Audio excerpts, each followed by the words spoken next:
Olá, sejam bem-vindos. Meu nome é Silvio Celestino e você está no episódio número 144 do podcast do canal O Executivo.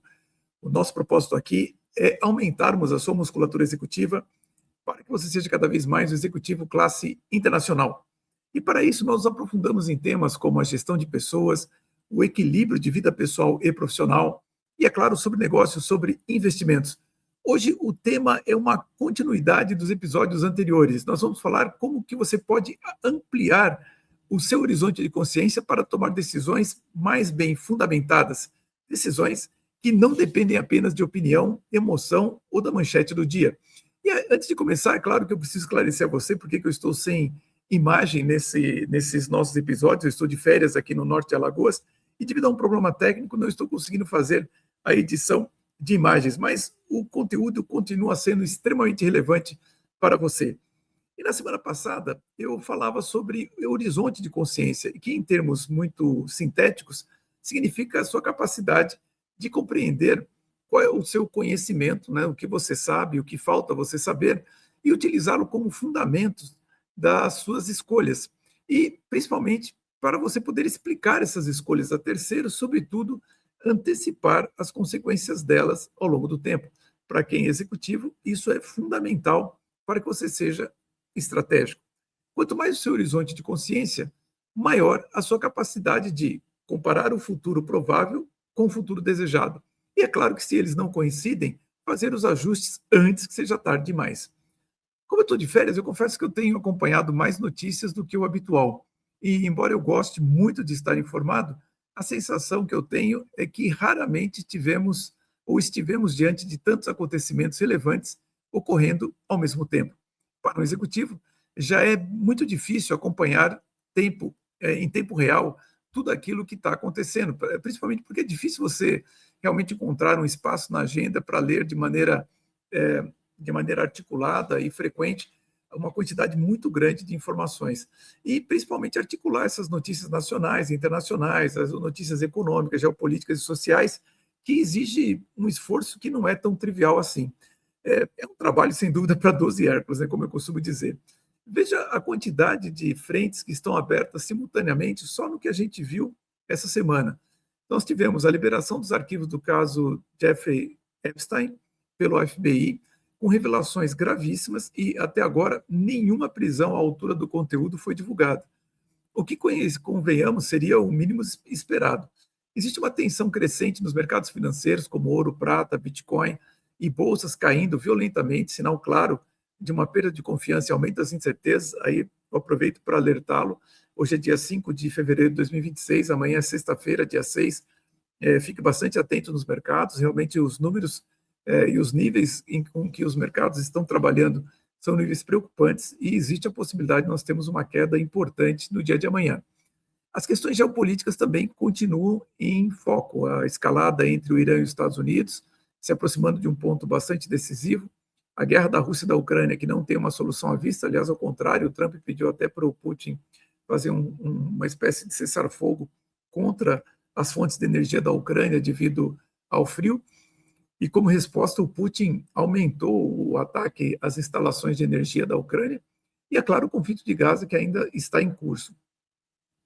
E mais perto de nós temos ainda os problemas da Venezuela, de Cuba, que está vivendo uma crise monumental, porque, com os Estados Unidos capturando todo o petróleo da Venezuela, Cuba está sem petróleo para gerar energia elétrica para a sua população. Então, isso realmente é uma situação bastante aflitiva que está acontecendo lá. E o Brasil também, com todos esses problemas que nós estamos enfrentando no Poder Judiciário, e também vale lembrar que nós somos o segundo maior detentor de reservas de terras raras do mundo, que é um ativo estratégico e que naturalmente coloca o país no radar das grandes potências, especificamente dos Estados Unidos. E tudo isso importa, e importa muito, mas, sinceramente, hoje eu queria trazer uma conversa para algo ainda mais concreto, mais próximo da nossa realidade diária, de executivos e empresários brasileiros. Todos esses assuntos são importantes, mas em função de eu estar aqui no norte de Alagoas e conversando muito com os proprietários de pousada, principalmente o proprietário da pousada onde me encontro, existe um problema grave, que é a falta de mão de obra provocada pelo Bolsa Família.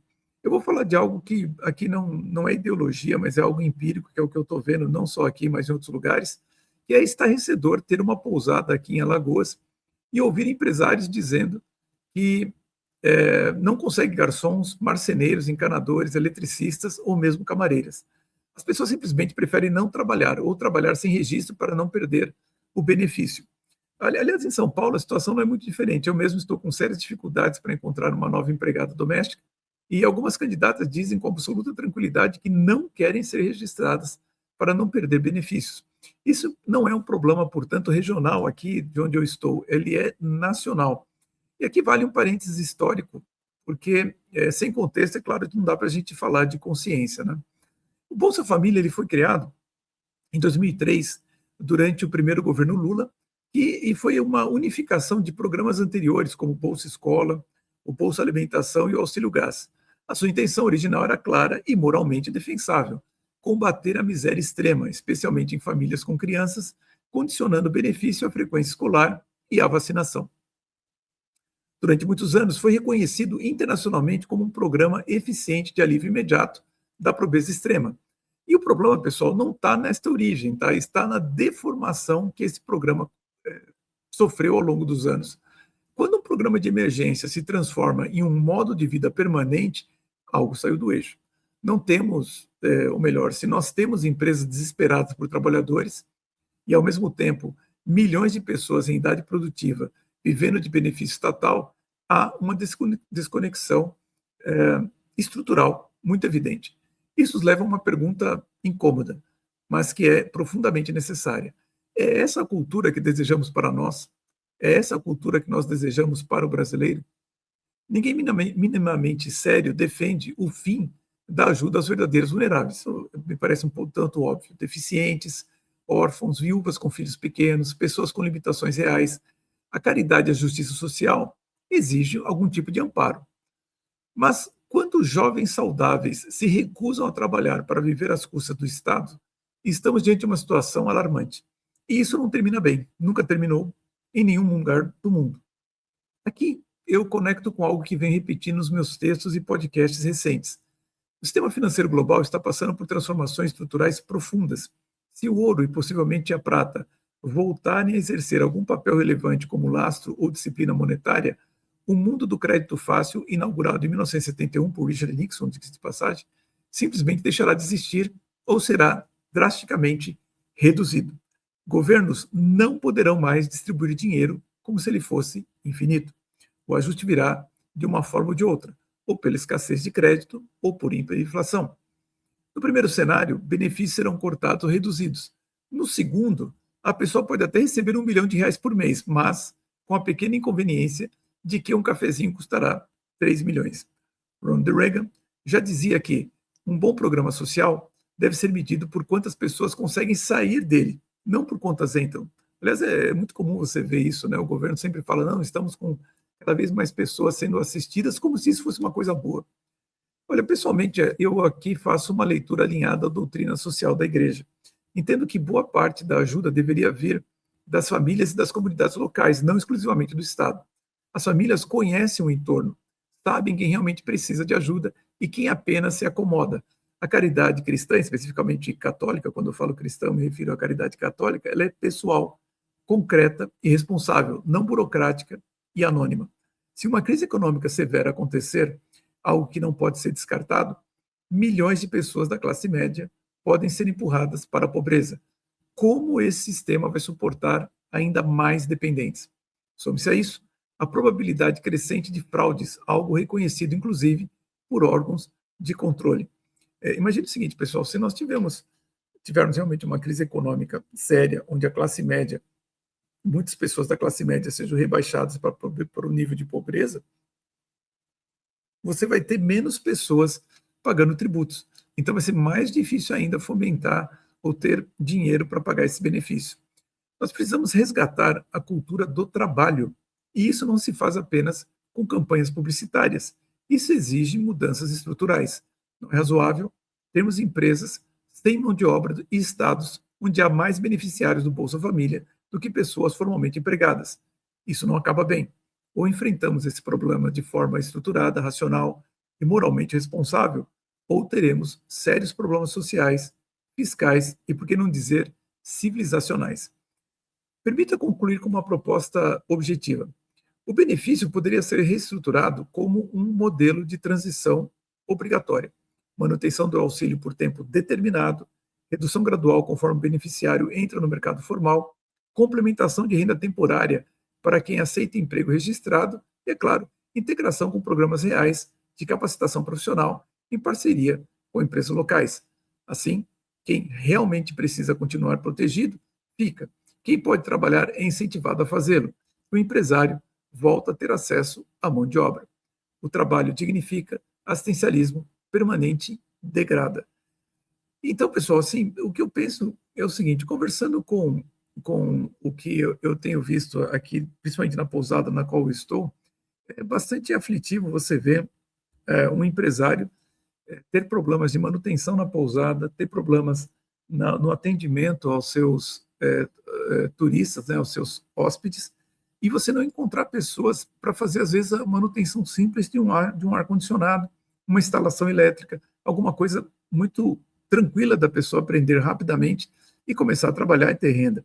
E isso realmente, como eu falei no decorrer do podcast, é algo deprimente, porque assim você vê que o empresário ele está crescendo, ele tem condições de crescer mais rápido, tem condições de oferecer o melhor serviço, e, no entanto, isso acaba não acontecendo porque as pessoas simplesmente não querem trabalhar.